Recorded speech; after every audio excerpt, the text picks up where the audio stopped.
Welcome here to the Highlanders Sports Network. Matt Provence joined by men's basketball assistant Danny Manuel. After a 65-50 victory over Maine here this afternoon, Danny, you sweep the series for Maine. First of all, congratulations, but what is it? What was it about going into this game that made you feel confident you could pull this off again? Well, we felt like winning up there was huge. It was an early conference win for us, but as conference season played out, some of the teams that were projected to be at the top were really struggling and losing up there, and they were blowing some teams out up there.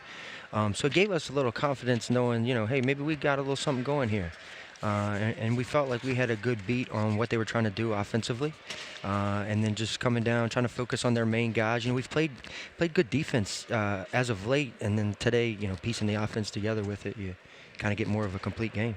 I know there's so many avenues to take off your answer, but I will start with one and just mention Kel DeGraff because he gets the start today. Doesn't start a whole lot. He's really only started in his career here when Suleiman Diakite was unable to go due to health. But he really played confidently, not only offensively, but defensively. I thought he was obviously the huge key to build the lead. Sully did a great job today, and it's been building a little bit. Like you say, Sully's getting banged up a little more here and there, and so, they talked with Coach this week, and we decided we probably should go with Kel DeGraff, and the kids felt that way. And, he's the type of kid that, gains confidence from others. And so, I think Coach putting his confidence behind him and saying, hey, you're our guy. This is what we're going to do. And we knew they were going to blue some of the ball screens or ice him to where, he could pop back and he would have some opportunities to get some looks. And, he was really successful. He's locked in all week on the scout. And, it showed today in the game.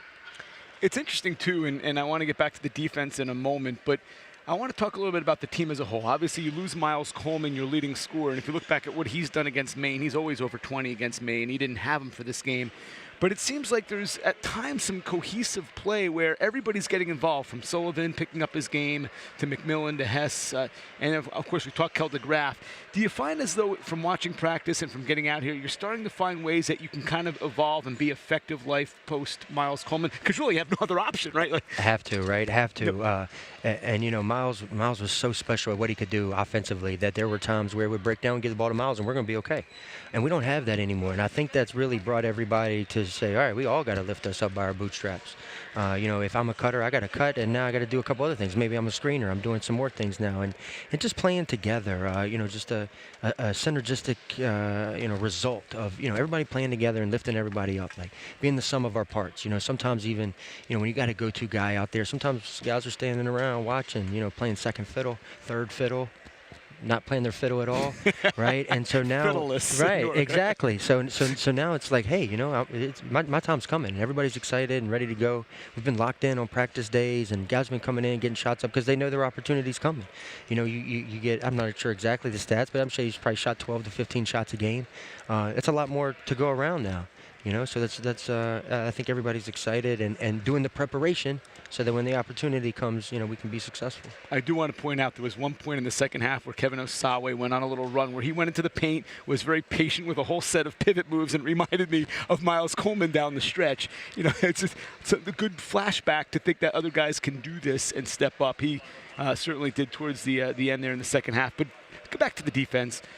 This was what got NJIT to where it was years ago when this stadium was built, this arena, when they beat Michigan. What is it about the defense? Do you feel like this can be another area where the Highlanders can improve upon and make a run because of their ability to defend like they did today? Totally. So, coming into the season, Coach had kind of designated me as the defensive coordinator. So that's a lot of all that I look at. And Coach does a lot of the offensive stuff or whatever. But, when we bear down and everybody does their job and you're playing as a whole, and it's hard to drive. And, at this level, most of the kids that are making threes are making them on kickouts. So that was a big thing today. Can we keep them out of the lane? If we can keep the point guard out of the lane, then the shooting guard and the small forward aren't shooting open shots. And just toughness every day, getting after it every day. And, you're not going to win defensively in the games. That stuff's done on practice. And, the guys have really locked in. We've been going a lot harder in practice, even as the season's going on. I think guys are feeling that opportunity coming.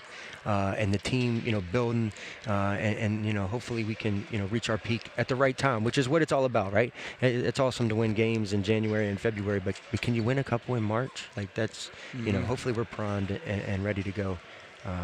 you know, in the rest of this month and next month, because, you know, teams are jockeying for position. Everybody's trying to, you know, where we're going to end up going into playoffs. And, you know, the better defense you play, the better position you're going to be down the stretch. And then that's going to travel in the playoffs as well, you know. One thing in this league, you know, we've played better on the road than a lot of other teams have. And I think that's because of our defense. You know, teams make shots at home. When you go on the road, you're not going to make as many shots as you do in shooting in your backyard.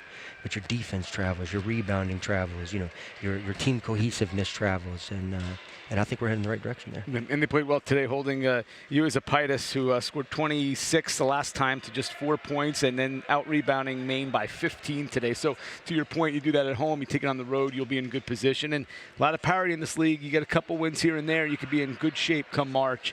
Let's hope that's where you're headed. No question. Thanks, Matt. All right, great job today. Danny Manuel had the scout, and for the record, the Highlanders 2-0 against Maine. So a great job there by the coaching staff and the players in the 65-50 victory. I'm Matt Provence, and thanks for watching this production of the Highlander Sports Network.